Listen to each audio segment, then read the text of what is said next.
Un exemple simple, l'écoquartier, lors de sa construction, nous avons préservé à peu près 450 arbres et par la suite, nous avons voulu augmenter le patrimoine arboré sur cet emplacement et donc rajouter environ 367 arbres, ce qui nous a permis d'avoir quand même un patrimoine arboré sur place de meilleure qualité que ce n'était avant.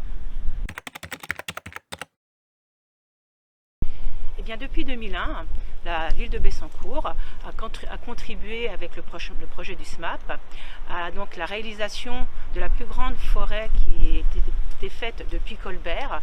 Cette forêt, elle sera située entre Pierrelet et Bessancourt et ça va représenter environ 240 000 arbres plantés d'ici quelques années.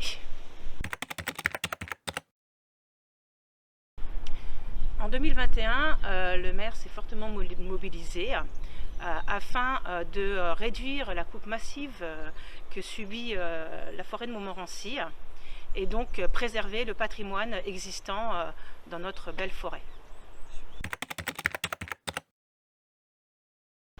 Alors, notre patrimoine arboré représente un peu plus de 1400 arbres, sans compter les arbres existants dans le parc du château. Donc ce sont des arbres auxquels on prend beaucoup soin, on apporte beaucoup d'entretien, de coupe de sécurité, voilà. Et on projette d'ici 2025 de pouvoir augmenter ce patrimoine d'une centaine d'arbres qui seront un peu peut-être prochainement plantés surtout autour du parc Keller et dans d'autres endroits. Ces dernières années, il a été constaté suite à des études phytosanitaires qu'on avait plusieurs arbres qui nécessitaient des soins plus rigoureux, voire de l'abattage, soit parce qu'ils étaient touchés par la maladie, les champignons, soit on constate de forts vents qui les abîment énormément.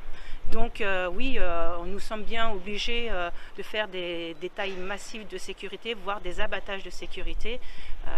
Ça fait partie aussi du lot de la préservation, de faire attention.